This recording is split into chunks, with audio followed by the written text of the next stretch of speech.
HarperCollins presents A Lethal Legacy, A History of Ireland in 18 Murders, written and read by Dwyer. In memory of Finbar Cafferty. Introduction. One of the most enduring aspects of the human condition is our fascination with murder. From Cain and Abel in the Old Testament to Making a Murderer on Netflix, our obsession with the act of killing, its motivations, its ramifications, has permeated culture since the dawn of history. Understanding this fixation is complex, but one thing is clear. The level of our interest in murder appears to have little relation to the prevalence of the act in our society. Few people ever witness a murder.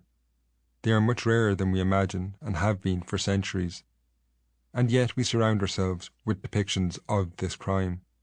In the 1990s, the Cultural Indicators Project reported that children were exposed to 8,000 murders through television by the age of 12.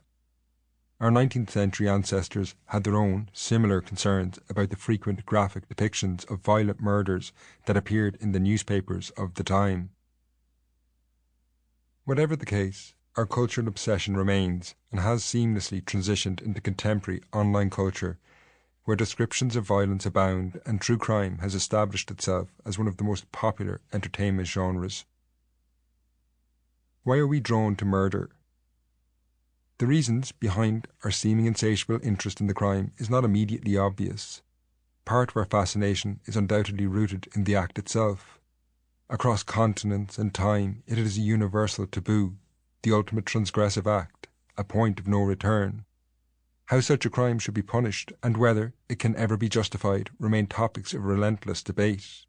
But our continued interest in murder in the 21st century is complicated by the fact that it has been on the decline for centuries. Murder is becoming less common and less of a problem for society, yet our interest appears to only increase. In the 21st century, murders in Ireland are relatively rare. Perhaps this is what partly fuels our modern interest. Violence is something we actually encounter less and less.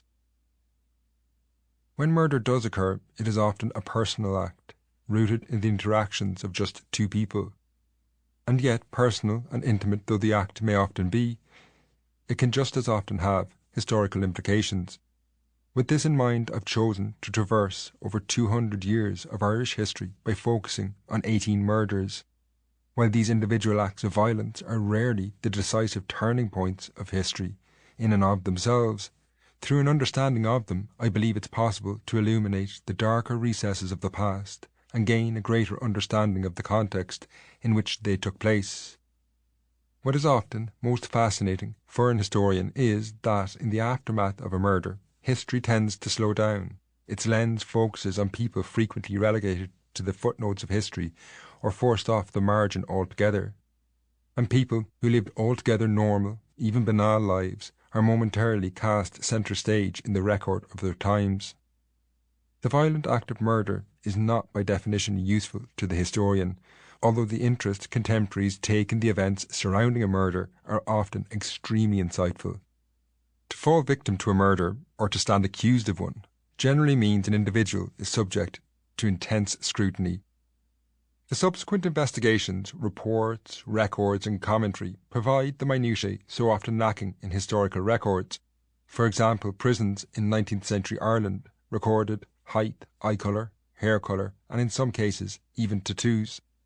More importantly, trials often record the broader historical context, their background and relationships between the victims and the accused, as well as their families, friends, neighbours and wider society. They are picked over and crucially recorded in great detail.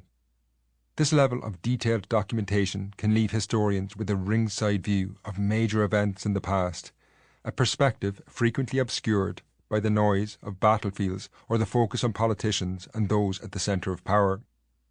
Given that murder is predominantly perpetrated by men and that women are more frequently the victim, a focus on murder risks creating a two-dimensional view of the past.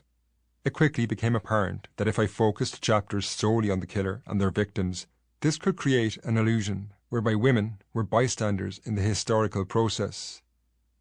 The reality, it goes without saying, is very different. Therefore, the book consciously avoids Sample complete.